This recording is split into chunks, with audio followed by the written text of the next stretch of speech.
I made a video this morning talking about the pro-gun movement, the rallies that we've been having, and then the ones that are coming up here on the 8th. Now I want to take another moment here to make a video discussing the topics that are discussed at those rallies and talking directly to the people that organize them and the people that speak at them. What I want to say to these people is, let's not lose sight about one thing. These rallies are not about your own personal opinions about politics. They're not about your own personal feelings of morality. They're not about your own religion. They are about the Second Amendment and the rights that we should enjoy as citizens. They are not soapboxes for all your other pet projects. Now, I know that might sound a little harsh to say, but the last couple of things I've been to, it's been very clear that people are losing sight of that.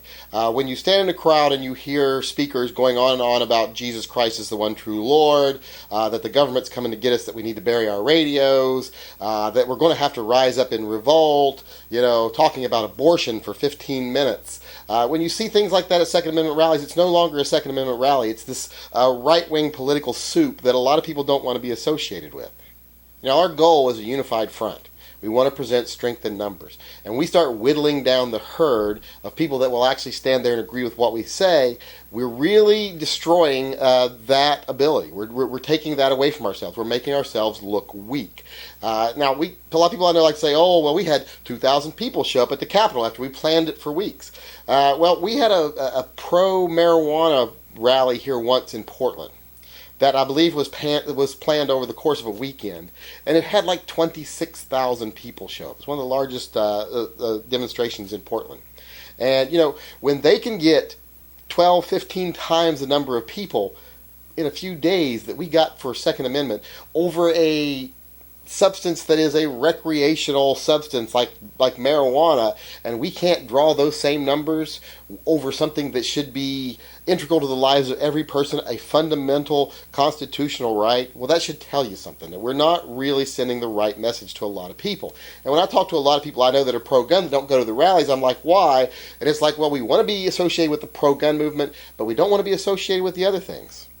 Let's put it like this. If I stood on a box in the middle of the street and I shouted out to the masses, who here will stand with me in saying that every citizen should have the right to own a gun to protect themselves and their family from harm?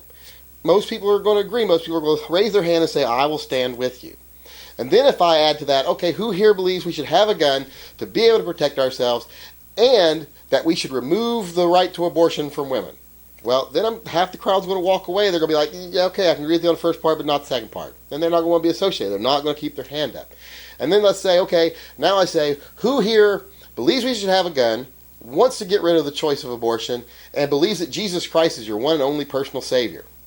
Then even more people are going to leave. Doesn't mean anything I'm saying isn't right, but the numbers of people that are all going to agree with me keep getting smaller. And then the last thing I say is, who here believes we should have a gun, should take away choice, that Jesus Christ is our one and only personal Savior, and that we need to rise up and overthrow the government? Then the crowd is going to be narrowed down to a tiny little group of people. And this is what's happening at these rallies. We're narrowing it down to tiny little groups of people that agree with everything.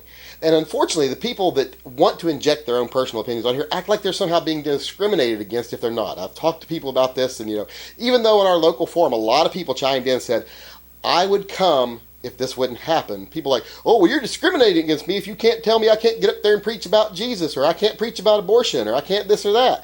No, you're not being discriminated against, because no one's bringing their other personal issues into this. They're bringing their Second Amendment issues into this because we want everyone that agrees with us on the Second Amendment to be behind us on this. We don't want to just narrow it down to a select group that we think we agree with 100%. It's like I use the analogy all the time of I play on a softball team. When I'm playing softball, I don't care if the second baseman is a conservative or a liberal. I don't care if they're pro-choice or anti-abortion or whatever they are. I don't care if they voted for Gore or if they voted for Kerry or if they voted for Bush. I don't care. What I care is they can catch and throw the damn ball because we're playing softball. That's what I care about at that moment. And that's the way we should be with the Second Amendment movement. We should only care what these people feel about the Second Amendment. If you've got other differences, hash them out later over a beer. But at the rally, keep it about what it's about. Because when we stick to the topic, when we keep people involved and we get good numbers, when we stand together like that, when people look on the outside, the 80% of the people in the middle, what they see is these are American citizens of all race, color, creed, background, standing together for something that they think is essential to our liberties. That's what they see. That's the front we give them to see. Now, it might be represented different by some people, but that's what we're presenting.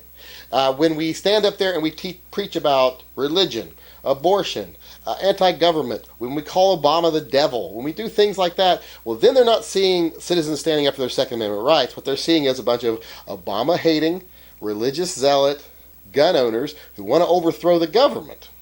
And when they see that, they say, there's some people I don't want owning guns. So we heard our cause. So when we start trying to divide ourselves like that, when we start allowing ourselves to be divided like that by our own people, when we don't stand up to the people who want to be divisive and say, stop it, just shut up for once. You don't have to co-opt everything that happens into one of your own personal agenda machines. It doesn't have to be that way. Just tone it down for a day. No one's attacking your religion. Abortion's not an issue we're going to be solving here, so let's stick to the topic. Because when you divide us, there's one thing that usually follows divided, and that's conquered. And that's not what we want to do.